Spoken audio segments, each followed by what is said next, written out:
ദൈവ തിരുനാമത്തിന് മഹത്വമുണ്ടാവട്ടെ. Bible reading പ്രോഗ്രാമിൽ സംബന്ധിക്കുന്ന ഏവർക്കും കർത്തൃനാമത്തിൽ സ്നേഹവന്ദനം.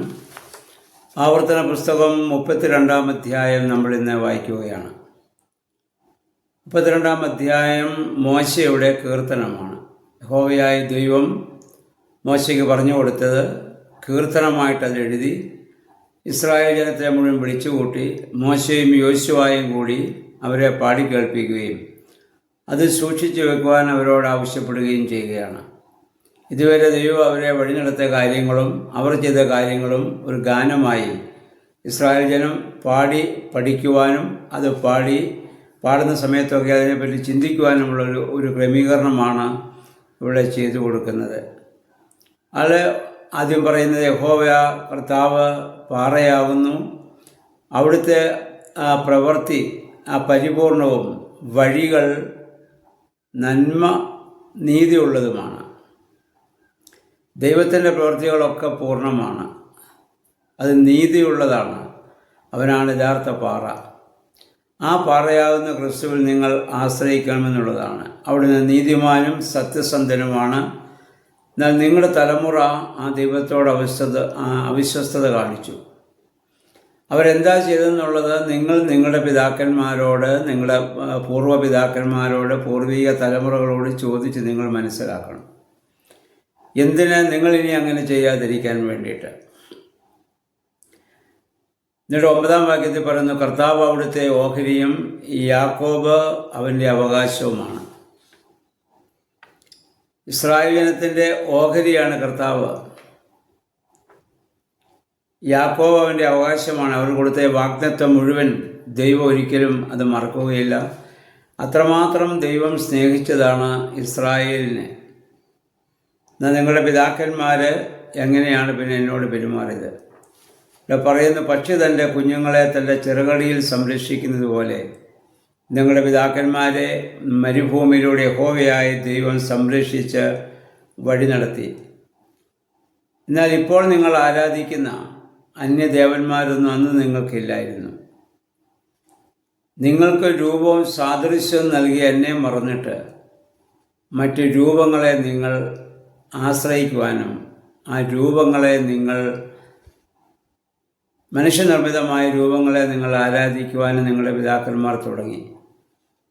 നമുക്കറിയാം, അനേക പ്രാവശ്യം ദൈവം ആവർത്തിച്ച് പറയുന്നത് ആ ബിംബാരാധനയോടുള്ള ആ വലിയ വെറുപ്പാണ് ദൈവം ഇവിടെ കാണിക്കുന്നത് നമുക്കറിയാം.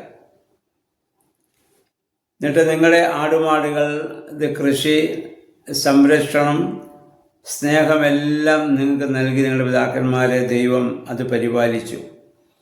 എന്നാൽ അവർ പാറയാകുന്ന ദൈവത്തെ അവരുപേക്ഷിച്ചു. രക്ഷയുടെ പാത അവർ ഉപേക്ഷിച്ച് കളഞ്ഞു. എന്നിട്ട് ദേവന്മാരെ ആരാധിക്കാൻ പോയി. അപ്പം അതിൻ്റെ ഒരു ശിക്ഷയായി യുവാവ്, കന്യക, ശിശു, വൃദ്ധൻ എല്ലാവരെയും ദൈവത്തിന് നശിപ്പിക്കാമായിരുന്നു. എന്നാൽ ദൈവം അത് ചെയ്യാതിരുന്നത് ജാതികൾ അത് കണ്ട് പരിഹസിക്കുവാൻ കാരണമായി തീരും. മിസ്രയീമിൽ നിന്ന് എൻ്റെ ജനമെന്ന് പറഞ്ഞ് വിടുവിച്ചു കൊണ്ടുവന്ന ജനത്തെ മരുഭൂമിയിൽ വെച്ച് ദൈവം നശിപ്പിച്ച് കളഞ്ഞല്ലോ എന്ന് പറഞ്ഞ് അവർ അത് സന്തോഷിക്കുവാൻ കാരണമായിട്ട് തീരും ഈ അന്യദൈവങ്ങളെ ആരാധിക്കുന്നവർ. അത് സംഭവിക്കാതിരിക്കാൻ വേണ്ടിയാണ് ദൈവം അപ്രകാരം ഒരു ശിക്ഷ നിങ്ങളുടെ പൂർവ്വ പിതാക്കന്മാർക്ക് നൽകാതെ അവരിങ്ങനെയൊക്കെ കാണിച്ചാലും ദൈവം അവരെ സ്നേഹിക്കുവാനുള്ള കാരണം അതാണ്. അപ്പം ഇന്ന് പറയുന്നു, കർത്താവ് കൂടെയില്ലെങ്കിൽ 1000 പേരെ ഒരാൾക്ക് പിന്തുടരുവാൻ സാധിക്കുമോ? 10,000 തുരത്താൻ 2 പേർക്ക് സാധിക്കും. യോശുവയും കാലേബുമൊക്കെ 10,000 തുരത്തുന്ന അവരുടെ വിശ്വാസമാണല്ലോ. അപ്പം അതൊക്കെ എന്തുകൊണ്ടാണ് സാധിക്കുന്നത്? ദൈവം കൂടെയുള്ളതുകൊണ്ടാണ്. പുതിയ നിയമത്തിൽ നമ്മുടെ ജീവിതത്തിലും അസാധ്യമായതിനെ സാധ്യമാക്കി തീർക്കുവാൻ നമുക്ക് സാധിക്കുന്നത് ആ സാധ്യമാക്കുന്ന ദൈവം കൂടെയുള്ളപ്പോഴാണ്. അപ്പോൾ ദൈവം നമ്മളോടൊപ്പം ഉണ്ടെങ്കിൽ നമുക്കൊന്നിനെയും ഭയപ്പെടേണ്ടതായിട്ടില്ല.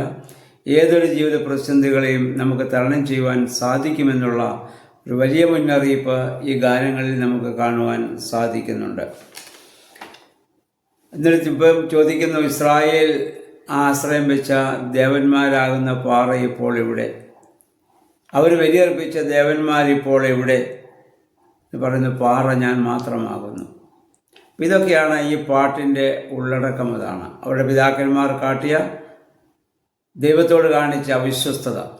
അത് വീണ്ടും അവിടെ എടുത്തു പറയുകയും നിങ്ങളങ്ങനെ ചെയ്യരുത്, അതുകൊണ്ടൊക്കെയാണ് അവർക്കങ്ങനെയുള്ള ചില പരീക്ഷണങ്ങളെയൊക്കെ അവർക്ക് നേരിടേണ്ടി വന്നതെങ്കിലും ദൈവം പൂർണ്ണമായി അവരെ നശിപ്പിക്കാത്തത് ദൈവം അവരുടെ ഓഹരിയും യാക്കോബിൻ്റെ അവകാശവും എന്നുള്ള ഒരു വലിയ ബോധ്യത്തോടെ ദൈവം അവരെ സംരക്ഷിച്ചു എന്നുള്ളതാണ്.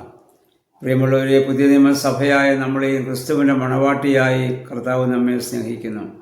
മണവാളൻ മണവാട്ടിയെ സ്നേഹിക്കുന്ന പോലെ നമ്മളെ സ്നേഹിക്കുമ്പോൾ ആ മണവാളന് വേണ്ടി പൂർണ്ണമായി ജീവിക്കാനുള്ള ഉത്തരവാദിത്വം മണവാട്ടിയായ സഭയ്ക്കുണ്ട്. അപ്പോൾ ആ ദൈവത്തിൽ മാത്രം ആശ്രയം വെച്ച് ജീവിക്കാൻ നമുക്ക് സാധിക്കുമ്പോഴാണ് നമ്മുടെ യഥാർത്ഥ മണവാട്ടിയായിട്ട് നമ്മൾ തീരുന്നത്. അതിനാണ് ബുദ്ധിയുള്ള കന്യകമാരുടെ ഉപമകർത്താവ് പറഞ്ഞത് നമ്മൾ ഓർക്കണം. എപ്പോഴും മണവാളനെ പ്രതീക്ഷിച്ചുകൊണ്ടിരിക്കുകയാണ്, ഇല്ലെങ്കിൽ നാളെ അവൻ വരും. ആ കർത്താവിനോട് ചേരുവാൻ തക്കവണ്ണം അവനെ മാത്രം ആശ്രയം വെച്ച് ജീവിതത്തിൻ്റെ ഏറ്റവും വലിയ ധനമായി അവനെ കണ്ടുകൊണ്ട് നമുക്ക് ജീവിക്കാൻ നമുക്ക് സാധിക്കണം. അതാണ് പ്രത്യാശാപൂർണമായ ജീവിതം എന്ന് പറയുന്നത്. 45-ാം വാക്യം മുതൽ മോശയുടെ അന്തിമ ഉപദേശമാണ് നമുക്ക് കാണാൻ സാധിക്കുന്നത്. മോശ ജനത്തോട് പറഞ്ഞു, ഞാൻ ഇപ്പോൾ നിങ്ങളോട് കൽപ്പിച്ചതൊക്കെയും നിങ്ങൾ നിങ്ങളുടെ മക്കളോട് പറഞ്ഞ് അവരിത് കേട്ടനുസരിക്കാൻ അവരോട് നിങ്ങൾ ആവശ്യപ്പെടണം. എങ്കിൽ മാത്രമേ ദൈവവുമായുള്ള ബന്ധത്തിൽ അവർക്ക് ജീവിക്കാൻ സാധിക്കുകയുള്ളൂ. ഇതിൽ അദ്ദേഹം പറഞ്ഞത്, ഞാൻ പറയുന്നത് നിസ്സാര കാര്യമല്ല, നിങ്ങളുടെ ജീവനാണ്. ഈ ഭൂമിയിൽ നിങ്ങളുടെ ജീവൻ നിലനിർത്താൻ ഞാൻ പറഞ്ഞ കാര്യങ്ങൾ നിങ്ങൾ പരിഗണിക്കണം. അത് നിങ്ങൾ നിസ്സാര കാര്യങ്ങളായി കാണാൻ പാടില്ല എന്നുള്ളതാണ്. പ്രിയമുള്ളവരെ, ദൈവത്തെയും ദൈവികമായ വചനത്തെയും നിസ്സാരവൽക്കരിക്കാതെ ദൈവം നമ്മളോട് നേരിട്ട് സംസാരിക്കുന്നതായി അതിനെ നമ്മൾ വിലമതിച്ച് അതനുസരിച്ച് നമ്മൾ ജീവിക്കുമ്പോൾ ദൈവത്തിൻ്റെ വലിയ സംരക്ഷണവും അനുഗ്രഹവും നമുക്ക് പ്രാപിക്കാൻ സാധിക്കുമെന്നുള്ളതാണ്. വാഗ്ദത്ത ഭൂമിയിൽ ഇത് സുരക്ഷിതമായി നിങ്ങൾ വസിക്കുന്നത് ഈ കൽപ്പനകളെ അനുസരിക്കുമ്പോൾ മാത്രമായിരിക്കും. അല്ലാതെ പാലും തേനും ഒക്കെ ഒഴുകുന്ന ദേശം നിങ്ങൾക്ക് ലഭിക്കും, ദൈവം ദേശം തരും. പക്ഷെ അവിടെ ഈ കൽപ്പനകളെ നിങ്ങൾ പാലിക്കണം. അപ്പോൾ മാത്രമാണ് സുരക്ഷിതമായി നിങ്ങൾക്ക് അവിടെ താമസിക്കാൻ സാധിക്കുക. ഇല്ലെങ്കിൽ നിങ്ങൾക്ക് വലിയ വിപത്തുണ്ടാകും എന്ന് ഇവിടെ ഓർമ്മപ്പെടുത്തുകയാണ്. എന്നിട്ട് യഹോവ മോശയോട് പറഞ്ഞു, നിൻ്റെ സഹോദരനായ അഹ്റോൻ ഹോർ പർവ്വതത്തിൽ വെച്ച് മരിച്ച് തൻ്റെ പിതാക്കന്മാരോട് ചേർന്നു.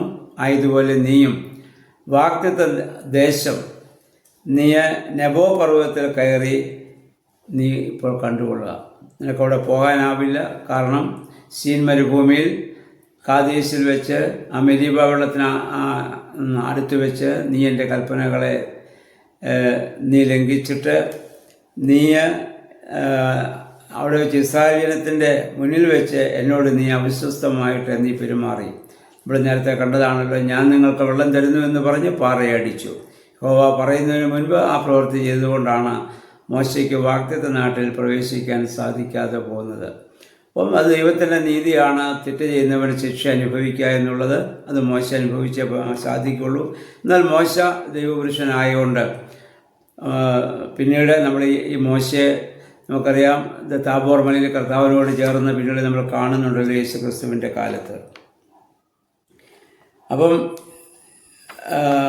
ഇവിടെ നമ്മൾ പറയുന്നു, അപ്പം അതുകൊണ്ട് ഇപ്പം ഇത് മോശയോട് പറയുന്നു, ആ ദേശത്ത് നീ വഴിയടത്തി കൊണ്ടുവന്ന ജനം അവിടെ പ്രവേശിക്കും, നീ അവിടെ പ്രവേശിക്കുകയില്ല.